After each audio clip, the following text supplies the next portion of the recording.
50 degree സെൽഷ്യസിൽ ഞാനും നിങ്ങളും അധ്വാനിക്കുകയാണ്. അതിൽ നിന്ന് കിട്ടിയെന്തെങ്കിലും കിട്ടിയാൽ നാട്ടിൽ കൊണ്ടുപോയിട്ട് എന്തെങ്കിലും ഇൻവെസ്റ്റ് ചെയ്യുമ്പോൾ കപട പരിതസ്ഥിതിവാദികൾ എനിക്കും അത് നേരിടേണ്ടി വന്നിട്ടുണ്ട്. ഞാൻ 5000 ആളുകൾ 5600 ആളുകൾ ജോലി ചെയ്യുന്ന ലുലു മാൾ അവിടെ കെട്ടിപ്പൊക്കാൻ വന്നപ്പോൾ പറഞ്ഞു യൂസഫ് അലി കയ്യേറി, അതായി ഇതായി. അതിനുവേണ്ടി ഡെയിലി റിപ്പോർട്ട് ഇറക്കിയിരുന്ന ആൾക്കാരുണ്ട്, കപട പരിതസ്ഥിതിവാദികൾ.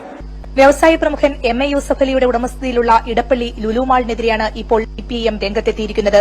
മാളിന്റെ നിർമ്മാണ പ്രവർത്തനങ്ങൾ മുനിസിപ്പൽ ആക്ടിന്റെയും ബിൽഡിംഗ് നിർമ്മാണ ചട്ടങ്ങളുടെയും നഗ്നമായ ലംഘനമാണെന്ന് CPIM എറണാകുളം ജില്ലാ സെക്രട്ടറി CM ദിനേശ് മണിയും P രാജീവ് MPയും സംയുക്തമായി നടത്തിയ വാർത്താസമ്മേളനത്തിൽ ആരോപിച്ചു. അപ്പോ ലുലുമാള് MA ഗ്രൂപ്പ് നിർമ്മിക്കുന്നത് 1600 കോടി മുടക്കുമ്പോൾ എല്ലാ നിയമങ്ങളും ലംഘിച്ചാണ്. മുനിസിപ്പൽ ആക്ടിന്റെ ഒരു നഗ്നമായ ലംഘനമാണ് ഈ ലുലുമാൾ എന്ന് പറഞ്ഞാൽ. സർക്കാർ അടിയന്തര നടപടി സ്വീകരിച്ചില്ലെങ്കിൽ CPIM പ്രക്ഷോഭത്തിലേക്ക് നീങ്ങും. അത് കഴിഞ്ഞെല്ലാം തുടങ്ങി ലുലുമാള് സ്റ്റാർട്ട് ചെയ്തതിന് ശേഷം ഞാൻ ചെന്ന് നോക്കുമ്പോണ്ട് ഈ TV-യിൽ വന്നിരുന്ന ആള് മക്കളും പേരക്കുട്ടികളൊക്കെ ആയിട്ടാണോ വന്ന് ചായ കുടിക്കുന്ന സുഖമായിട്ട്. ഇതുണ്ടായ സംഭവമാണ്.